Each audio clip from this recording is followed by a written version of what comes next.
Stevie. Yo, buddy, what is up? My voice feels a little chirpy today because so when my dogs eat, my old dog is incredibly territorial with his food, and then my young dog, his food is not as delicious because he doesn't get any like wet food.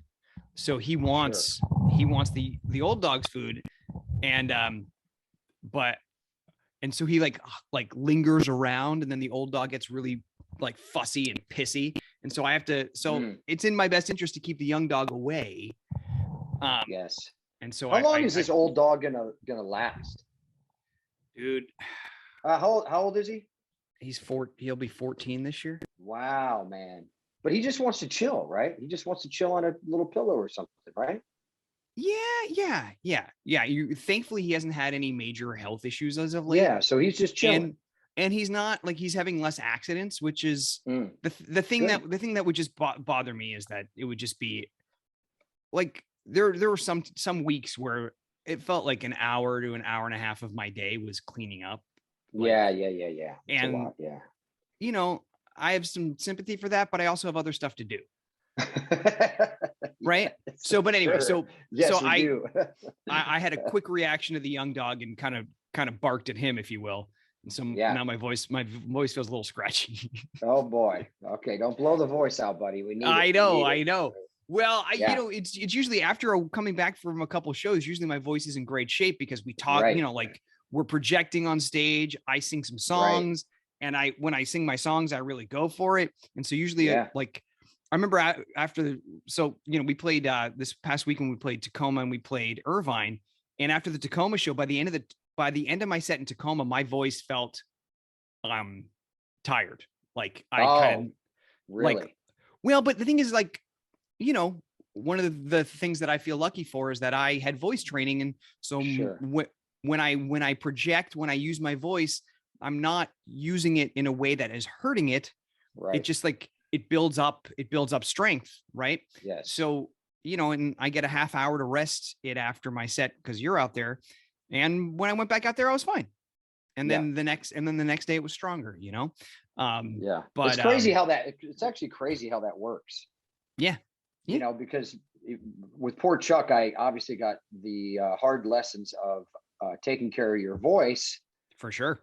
From you and Brandon did too. Scott kind of did. He was a little, he'd rock out a little bit, obviously, but he wasn't really so concerned about necessarily taking care of his voice like you and Brandon were. And a few of actually our band members, like Brian, sure. Right? He's a big vocalist, so he would go, hey, and he was the one when I remember, dude, specifically, because every tour I end up losing my voice, right? Well, you would also get sick too. Well, but I mean, when we did Port Chuck, it was a 6-hour event daily, right? Can you like fathom? No. It's just, it was crazy, right? And they told us it was crazy because you shouldn't be really talking a lot before you perform, and you shouldn't be talking after you perform because then you have to perform the next day. And we would do both. And we would do both, right? And I had no concern or knowledge about it at all. Well, yeah, you didn't have an awareness of what you needed to do. Yeah. So I remember specifically we were at Governor's, which we just played in Long Island, you and I I don't even know how we fit the band in that place, but whatever, dude. It was like people listening who went to Governor's. That thing was, if you're hard of hearing now, so am I. Just so you know, because it was so loud. But I literally had zero voice. Mm-hmm. Zero voice. And then Brian's like, look, just don't try to sing anything, any backup, nothing. Your songs only. And I need you to gargle with Jack Daniels right before every song, like for a minute. And it did open up my vocal cords, and I was able to get through the song. Right. But sometimes it's hard to spit it out. Why would you? That's right. So, and I did get sick a lot too, because we were meeting so many people, dude, thousands and thousands of people in that week. I know. It was crazy. And we were on the bus, and that's like an incubator for everything. So Everything. yeah, well, yeah, because like we would do so before, before the concert started, we'd do like a sound check with a certain group of people. And then after we do the sound check, the four of us would go to, we used to call it four corners. We go to four corners of the room and people would line up, and then we'd do individual pictures with them and sign stuff, like literally whatever they wanted, hugs, like, I mean, and so that was usually about 150 people. And then we'd all go back into the green room and then do a show. And then afterwards we do a group picture with another couple hundred people. We go back in the green room and exchange all the germs. Right. And back then, like each person would probably hug every one of us. Every one of us. And it was crazy, dude. Yeah. And then we'd go to the next city and do that all over again. Like, it's just amazing, like it doesn't, it doesn't sound crazy in terms of, but like in this day and age when we're, we are thinking about like staying healthy and all that stuff, it is crazy. It is absolutely, and it's no wonder, but our immune systems were probably crazy. like on fire, just doing their jobs. Oh man. But anyway, so so we speaking of meeting people, we met some people last weekend. We're meeting people coming up in a couple of weeks. We have our Midwest tour coming up starting on, I believe it's May 9th. We're playing the suburbs of Chicago in Batavia. Then we're playing Indianapolis. Then we're playing Columbus and Cincinnati. And then finally Detroit. 5 shows that week. We're very excited about that. We announced 3 new shows coming up in July, one in Bridgeport, Connecticut on Thursday. Let me double check this so I don't get it wrong. Oh, my voice is back. So, look at that. So the Thursday show is going to be a Stone Cold and Jackal show. Right. That's Thursday, July 14th in Bridgeport, Connecticut at the Stress Factory Comedy Club. We will be doing our comedy show at the Stress Factory. And then Saturday, the 16th, we're also doing our comedy show at the Stress Factory in New Brunswick. So that leaves a day in between, which is a Friday. And comedy clubs don't give us Friday nights. So we usually have to figure out what we're doing Friday nights. But it just so happens that one of our favorite clubs that we just mentioned, Governors, has a second room. Yes. And they just expanded. It used to be 50 seats. Now it's 90 seats. So we're going to use that room for us, for 90 of our closest friends. That's right. We're going to hang. We talked about doing some new material. We talked about singing some songs. We talked about doing a lot of things where it's just going to be kind of, hey, we're just going to have fun and free flow the show. Free flow. We'll have some structure, but it's going to be awesome. Yeah. So that's basically just a hang. It's a 9, like, because we did our comedy show there not too long ago, and we just want to come back and hang out with people and have some fun and do some things that we're excited about. We'll definitely answer some questions. We're taking pictures with everybody in that room as well. And I'm going to try some material because like this weekend, Sunday, it was kind of my backyard, the show, right? Yeah. I want to talk about that a little bit. Yeah, but go ahead. Yeah. So my father-in-law came, and he's a funny guy. And I could literally have a half an hour on him because of all the crazy things he says and does. But he's a great guy. But he says he does these things where he just like, huh? Your head just shifts. Like, why would you tell my kids that? Right. So I had a bunch of I was going through my notes because I knew he was there, and I didn't know whether I was going to kind of go at him a little bit and have some fun with him. But I didn't want to kind of break the continuity of our show, right? It just didn't seem right. It didn't seem right. But I did find a lot of, before COVID, I was so close to going up in front of a neutral audience, not necessarily a fan-based audience, and try 5 minutes, real 5 minutes at a comedy club, right? And I have notes and notes and notes of material, and some of it's funny, some of it's not. Sure, that's how it goes.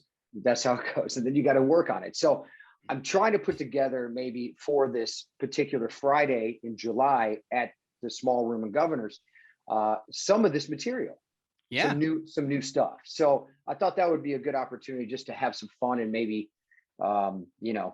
just go out there and try something new. Well, what would be fun? I mean, if we're just sitting, if we're just, we take our comedy show very seriously in terms of having, making sure all the music cues are in place, making sure we know exactly what we're doing, because we want it to be, when I say polished, I don't mean like uptight. It's not uptight. It's a comedy show, but it is what it is. But you wanted to, sure.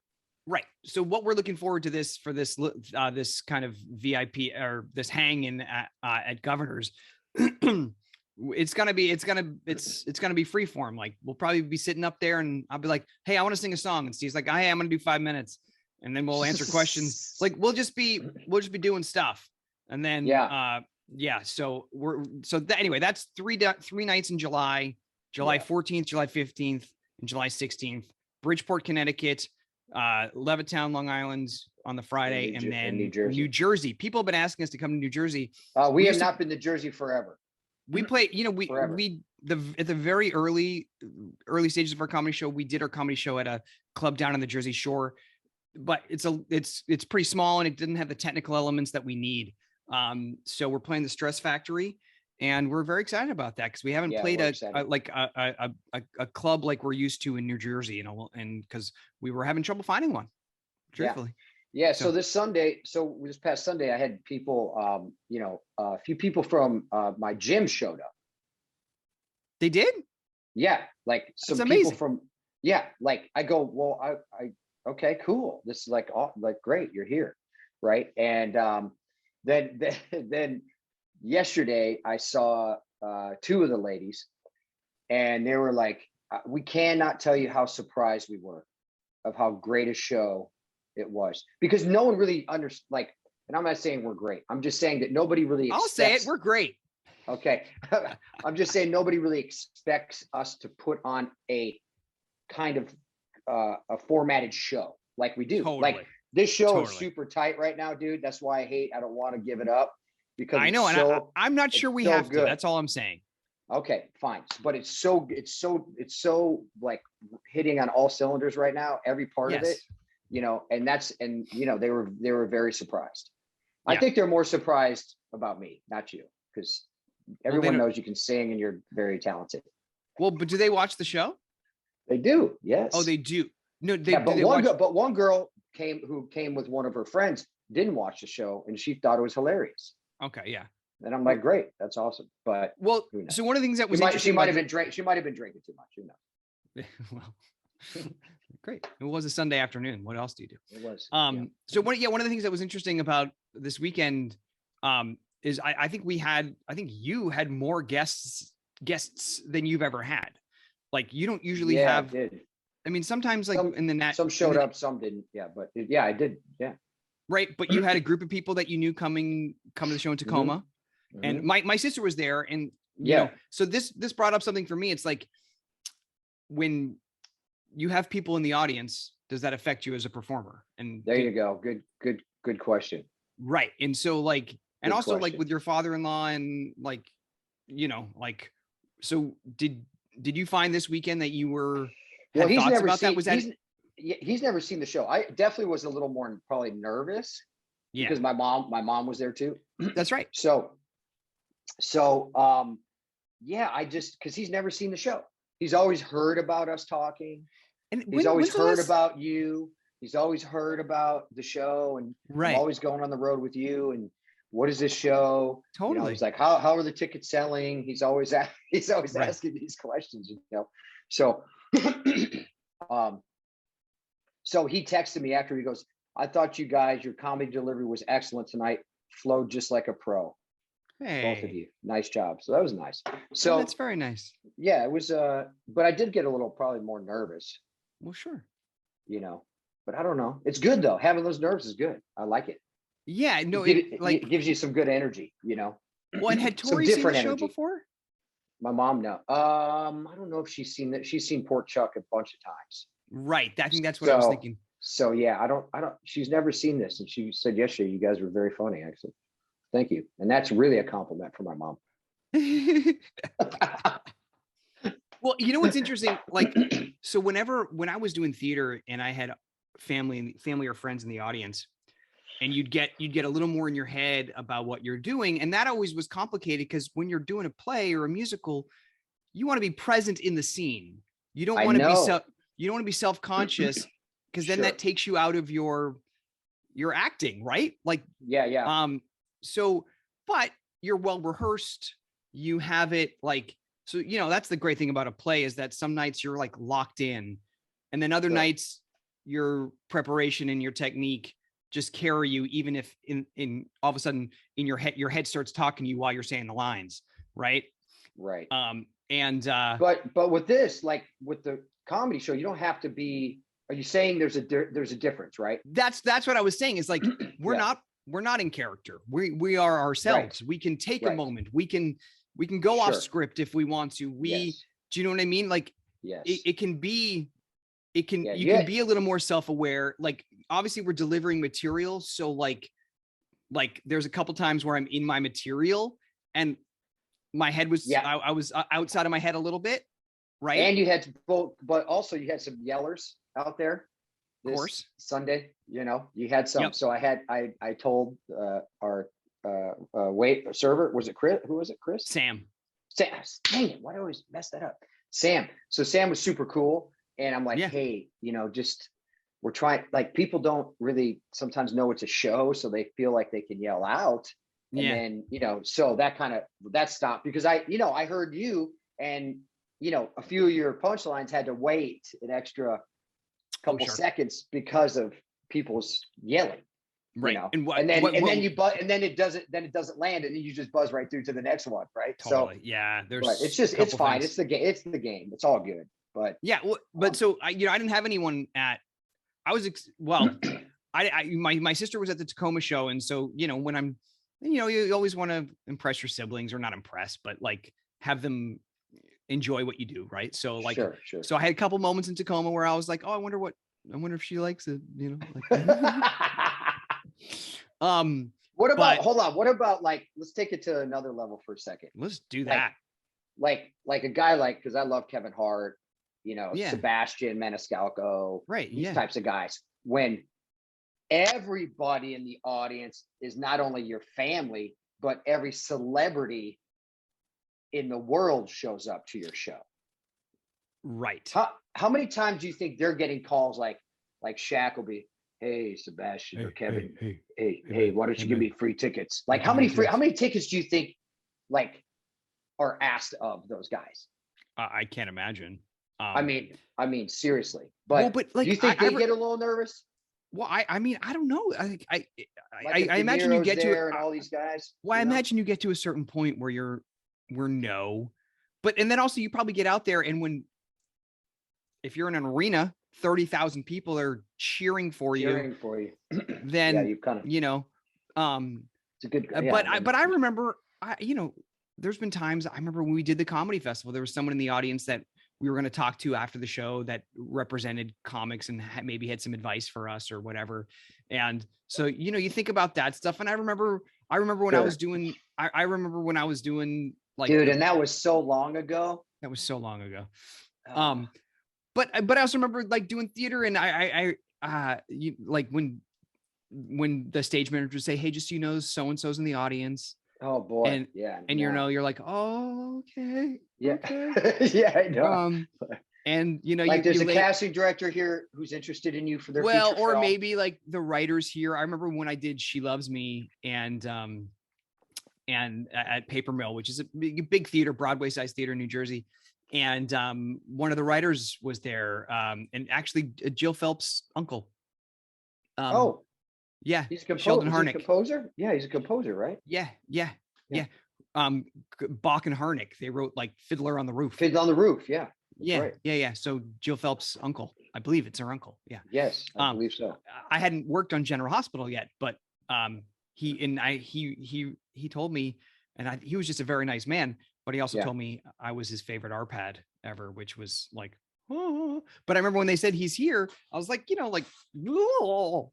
Was that the name of the character, I'm assuming? RPAD, yeah. Okay. Yeah, he was trying to figure out if that was like some kind of code or what was going on here. Yeah. No, RPAD's the delivery boy for the perfumery. Got it. Yeah. Got it. So anyway, but yeah, no, those kind of feelings where, you don't need extra reason to get hyped up for a show. Like when there's hundreds of people waiting for you out there, we don't need to to have someone that we know in the audience or a dignitary. It's not that. It's just, what's great about once you do this after a while is you're not self-conscious as much anymore because you feel confident and comfortable. So it's those things where all of a sudden you feel like you have a reason to be self-conscious because it's someone you know or someone that you're specifically trying to impress or whatever, that kind of just knocks you off your comfort podium a little bit, which is a good exercise. It is a great exercise because I was just laughing because I look back, even as an actor, right? It's so strange. Like the dichotomy of most actors are pretty insecure, right? And they always want approval of the director, the casting director, whatever it is, castmates, whatever, right? But you have this weird thing where we've discussed it briefly, where like you have this insecurity, but then there's guys who pack up their trucks and just drive 3,000 miles with no money to become an actor. Totally. Right. So it's this weird thing, right? Like you're doing it, but you're still going, I'm a little insecure. I'm not sure I'm going to make it, but I'm doing it. Right. And that's what I was laughing at just now was our first show as Stone Cold and the Jackal. Cause you look, see the look on your face. You look back and you go, what were we doing? But the great thing about it is that we did it. Yeah. Like we took the step to do it. Yes. Right. And then of course it's evolved and we'll probably look back at this and go, oh, what these freaking idiots, what are they doing? Right. Right. But it's like, because we mentioned Flappers when she was in the audience, the comedy agent or manager. Yeah. Right. And that was so long ago. And I didn't feel like I had a great day. I remember that day specifically because we had people from the crew and stuff in there too. Totally. It was one of those days where I didn't feel like I was really on. But whatever. It's just you have your days, you're on and off days. But the fact that we just did that one, I think it was in Cincinnati, the first Stone Cold Newport, show, right? Newport, Kentucky, the Newport Syndicate, Cincinnati, yeah. So we played there at Port Chuck a ton, and we're like, hey, let's do it here, and it was it was just, I mean, hey, we did it. I'm trying to remember like what it felt like, just being ready to jump off the bridge into that. Dude, you listen, man, you went for it probably more than you've ever gone for it. Like you went for it. Yeah. Like, to do an interpretive dance, like to explain Jason getting killed and coming back. I mean, that's pretty bold. I got to say, the one thing that that's pretty bold. I've had experience doing is having something that is a little out of normal that I have to present normal, and I have to make it work. Yeah. And so like I've always played a lot of comedic characters, and I remember there was this one show I did where I had to sing a song about a chicken that I never felt really confident in. But that's amazing. Like the person turns into a chicken as he's singing the song, and it's meant to be a funny song. And so because it's meant to be a funny song, I was like, oh, you gotta go big. But I just never, because you can't be self-conscious. If it reeks at all of self-consciousness, it falls flat, and then you just feel bad for the person singing it. So all those moments. And then sometimes in GH where I'm about to walk into a set and I'm like, I'm going to be doing something ridiculous, but I have in my mind exactly what I want to do. I get to a place where I can be very specific so I don't waffle, Right. Mm-hmm. And then you just walk in the door. Just go for it. And you walk out on stage and you just flip and do it. And then, yeah. Like, I can't believe I'm about to do this. But I have no choice. Yeah. And here we go. And here we go. Right. Yes. And like there's so many moments. Like I feel that every time we do a show, like every time I'm about to walk out of a kitchen. I know. Thank God. Like most of our shows start with me walking out of a kitchen door. Dude, how many slimy floors have you been on? I can't believe I haven't slipped on fallen on my ass coming out of a kitchen. No kidding, dude. They're so greasy all the time. That's what I'm saying. I know, and but like walking into a room singing a silly song, like it's not that silly. But you know what I'm saying. That's a good song. That's a good song. But good song. Yeah. And also you just don't know if things are gonna go the way you plan. Or something's gonna That's true too. So when we played we love this room, and it just was for whatever reason. Which room? Raleigh. They had, I think we had played them the year before, so they had some of our old sound cues. And we had changed one of the sound cues. And one of those sound cues had my voice in the thing, so that I didn't have to sing it in a certain way. Sure. So I come out, I'm in the middle of all the stuff I'm doing, and all of a sudden that sound is not there. And I'm like, how is this possible? Because wait, first I got to say, you guys know, any of you know who Bradford, loving guy, great guy. He's very particular about sound and sound cues, and which I don't blame him, because that's what he does. Like, that's your forte, and anytime that we have these guys who are always like, yeah, I got this, no problem, they're always the ones who screw it up, right? And this is the only time that we ever get to see Bradford angry is when a sound cue goes bad. And it's always so funny, because the green room's 3 stories high, right up, and I still heard something going on, because I heard you start going, now we're gonna start from the top, or something like that. And then immediately I get a text from Jeremy. Jeremy's like, oh, I love this. This is amazing. Well, no, but it was just challenging, because the show had started, there was music playing.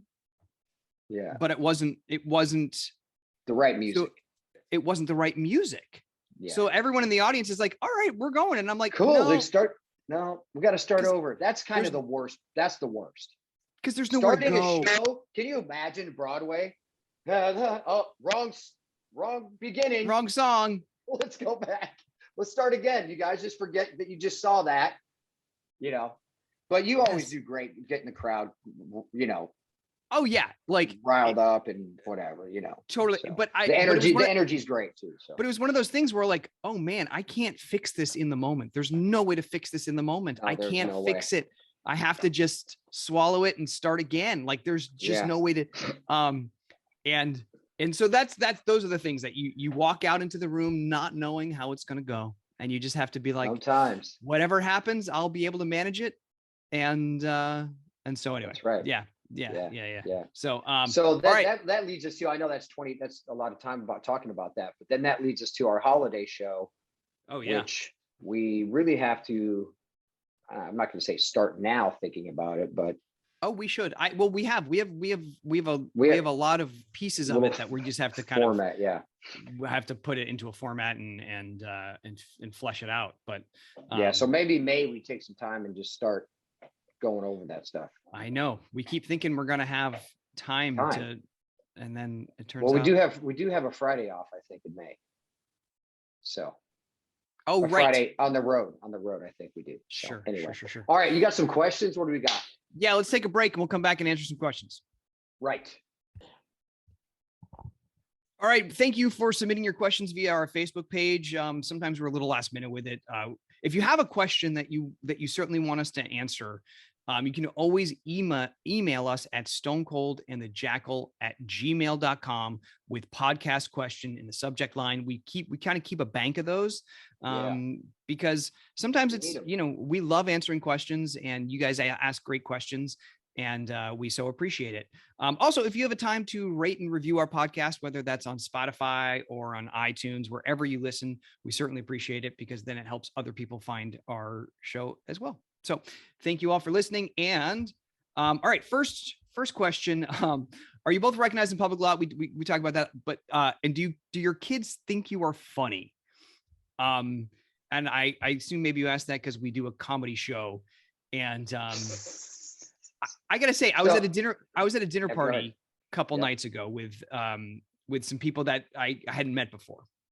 And and when they ask you what you do, and you tell them a little bit, and you say, I'm Bradford the entertainer. I'm Bradford the entertainer. So and like, or how was your weekend? And you're like, oh, I was doing this, and I'm like, oh, so you're gonna tell us some jokes?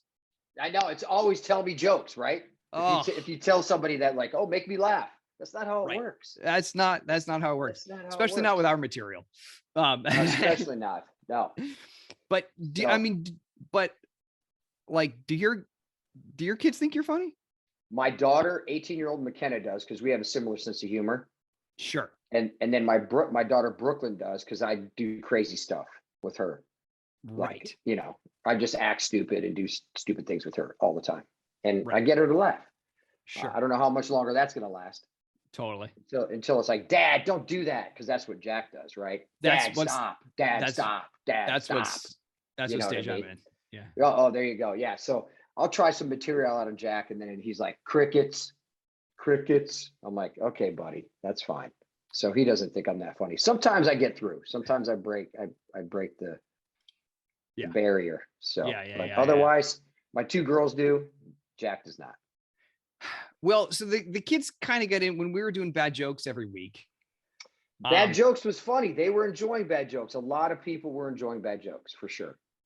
But my kids think all my jokes are bad jokes. Like, well, because I've done well, just because, like, ever since they were young, when they'd be like, Dad, I'm hungry. And I'm like, nice to meet you, hungry. I've been doing that since they were young. And so they're so tired of me being me. Sure. Right. That's funny. Juna, bless her heart, has a little more patience with me, and Finola has no patience. Zero patience. Dad, stop. Yeah, Dad, stop. Stop. That's a t-shirt. Dad, stop. Dad, stop. Totally. So and do we get recognized in public? Yes, we do. Yep. And we had some friends that when on spring break, a few of our friends went to Disneyland while we went to San Diego, and a couple of our other friends that are not public figures, if you will, were regaling to me all the time that my other friend who's on TV got recognized a lot. I wasn't sure if they were trying to be like, he gets recognized more than you or not. But I'm like, no, don't worry. I'm plenty used to that because I travel with Steve and he gets recognized a lot more than I do. Hey man, let's Stone Cold and the Jackal walk through Disneyland. See what happens. That's right. Come on. Yeah. Let's go. Yeah. But it's funny. Like when I'm at Disneyland, I'm always wearing a hat and sunglasses, not because I'm not trying to be recognized, just because I don't want to get a sunburn. Totally, dude. Totally. Right? Yeah. You're outdoors the whole time. Dude, you don't want to get burnt, bro. If you see someone at Disneyland that is dressed up like they look on television, they want you to write. That could be me. Don't say that, because I could have a black t-shirt on. They probably will have a hat on for sure. They want you to recognize them. Good gracious. Yes. Yeah. Sunblock and a hat. There you go. Well, yeah. Got to. You got to. So, all right. Let's see. Will we be touring again with Poor Chuck? Poor Chuck lives in a very, very special place. Our hearts and online. Yes. I was actually gonna ask you that, Steve. We have a couple things to plan. We have to plan our next online show, which which has to be when? By when? April, May, June. June. Okay. June's a good month. Sure. June's a good month. Okay. We also have to plan our virtual hang in the next 2 days. Oh. For Patreon. Yep. Yeah. Every month we do a Zoom meeting with some people from Patreon, and we have to do that. So we have we do a lot on Patreon. So we sure do. Check it out. Go check it out. So we'll figure that out. Okay, cool. Yep. So we'll do a Poor Chuck concert. I don't know if we're gonna do Poor Chuck, but we can. We get. I would love to. Yeah, the guys. We were texting with Brandon and Scott, because Scott, who is traveling around with his cousins, the Reeves brothers, ran into our old bus driver for Did we talk about this last week? Maybe we did. I think we did. Yeah. Yeah. Yeah. Okay. Somewhere so anyway, so we were talking to those guys, and I think they're interested in doing one. So yeah, that'd be great. We're perpetually interested in doing one. Where's somewhere you'd like to travel to internationally that you haven't done yet? Everywhere. Right. Yeah. Everywhere. I want to go to Japan, Ireland, Greece, Italy. I've never really been to like the Caribbean in a way that I would love to. I would like, my kids are just so into the beach now. I want to go to a warm beach, and it's just when you live on the East Coast, it's so much easier to get there. When you live on the West Coast, I know it's tough. I know Hawaii or Bali, right? That's really kind of where you have to go for the West Coast. I don't know. Like I just want to find a nice place in Mexico that's not too far to go, and that is comfortable and kid friendly. Yeah. What about Costa Rica? Costa Rica's far too. Well, man. Yeah. But maybe, Costa Rica's, I know people talk highly of Belize as well. Oh, the guy who does my tattoos, he's actually has a place in Costa Rica, and he's built a couple places and sold them there in Costa Rica. He loves Costa Rica. Well, there's a big expat community. Completely safe. And he said the thing about Costa Rica he goes, he wasn't sure who's running the country there or how the government's structured, so to speak. But he said, literally, no potholes. Like, he goes, you see a pothole, the next week it's gone. Wow. It's like they're on top of it. They want people to come down. So yeah. He piqued my interest in Costa Rica for sure. I mean, obviously there's great surf there, and I like to surf, but sure, that's tropical. It's a lot like Hawaii. The weather, you'll have your afternoon kind of monsoon, and then it gets sunny again right before sunset. So anyway. Right. All right. Do we still have any interest in restaurants? Interest in owning a restaurant? No. Right. I know we have good friends that are still involved with restaurants. My involvement has timed out. Yeah. So and I'm almost timed out. So yeah. It was fun, lessons learned also. Oh my God, so many lessons learned. I still, I'm not sure when. I don't think retirement for an actor is ever really something, unless you're getting to a situation like, we talked with Bruce Willis, where you can't do it anymore because of whatever reasons. Right. Yeah. But, and also, who we talked about is Billy Warlock and his wife, Julie Benson, or Julie. Yeah, Julie. And they live in Telluride, right? Correct. And they just do jobs that they love in Telluride, like skiing. I think Julie does some hosting. Like they have chosen their life there. Yep. And are not waiting for the next opportunity to come somewhere else. I do not believe. No, they made the decision to do that, right? Like, hey, this is a great life. We love this. This is what we're going to do. Right. And that's it. And if I'm ever at a place financially where I can do that, I mean, I would love to work at a restaurant again, like 100%, 100%. So and I'm not sure I'd want to own it, because that seems like too much work. It sure is. You don't need to. Right. You don't need to. So I would love to be behind a bar casually a few nights a week once the kids are gone. Do you know what I'm saying? Sure. Yeah. So I do have interest in working in restaurants again, but I don't think I want to own one, because that seems like too much work and too risky. So, but in 20 years, you might see me behind a bar pouring some wine. There you go. With the biggest friggin' smile on my face. You're so funny, dude. Right? That's amazing.